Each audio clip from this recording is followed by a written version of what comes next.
One day, the very powerful and cruel king of Assyria marched on Jerusalem with his large, strong army.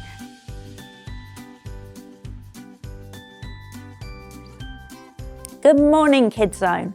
I hope that you've all had a great week and that you're ready to learn more about our amazing God as we look at an Old Testament prayer.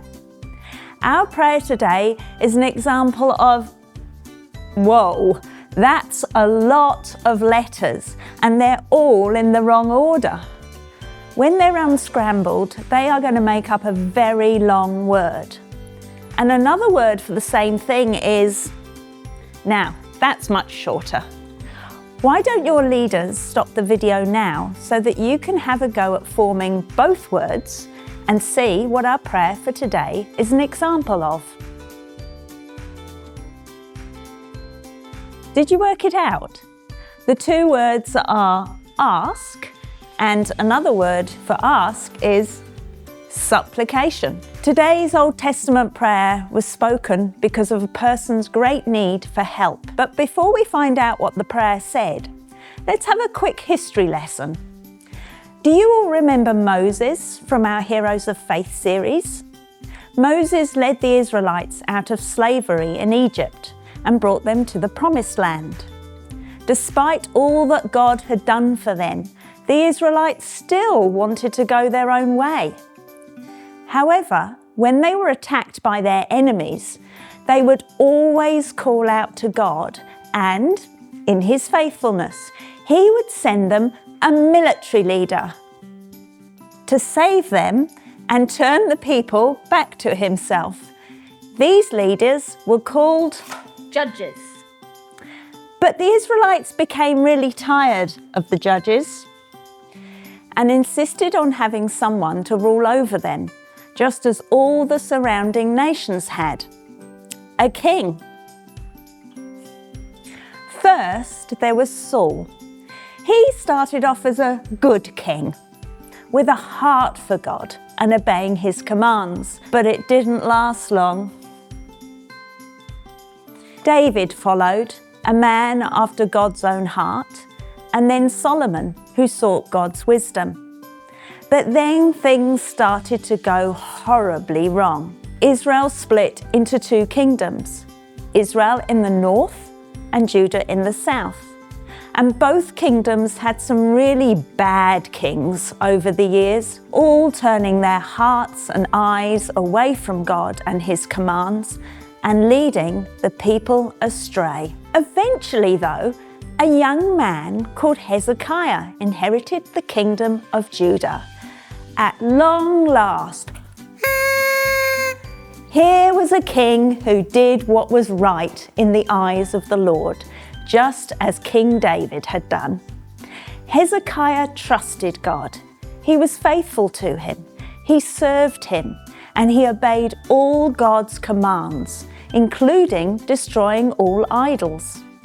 The Lord was with Hezekiah, and because of this, Hezekiah was successful in everything that he did. One day, the very powerful and cruel king of Assyria marched on Jerusalem with his large, strong army to lay siege to the city. The people trapped inside the city looked out in fear at the huge army that had come to destroy them. A messenger from the Assyrian king started to shout insults at the people, boasting how powerful the Assyrian army was and how weak Hezekiah was.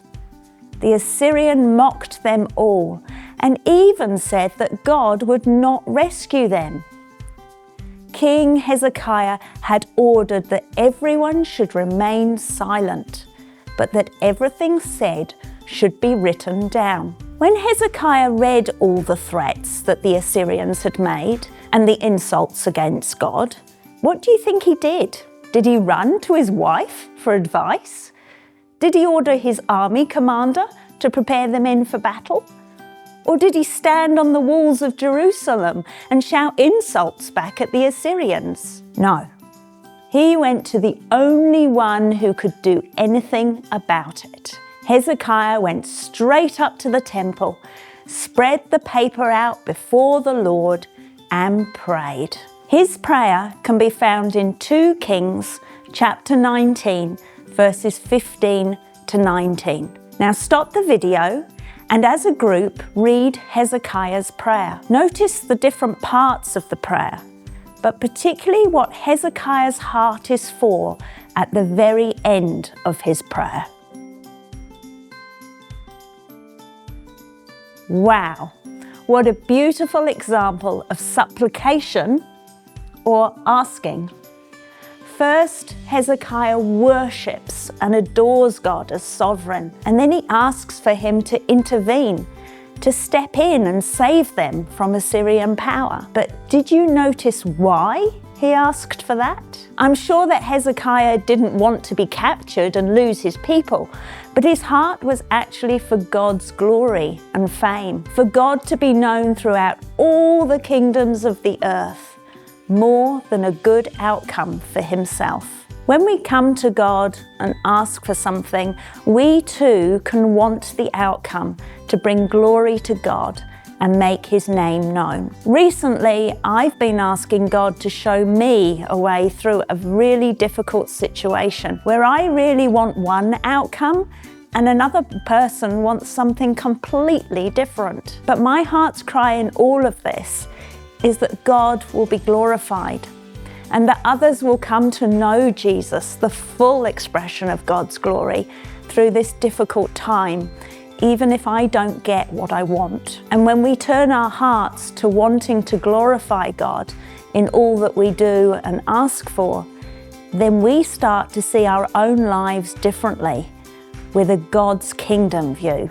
That's all from me today, but here are 3 questions to keep the conversation going. Number 1, Hezekiah's prayer is an example of which type of prayer? Number 2, I wonder what you think of when you hear the words God's glory.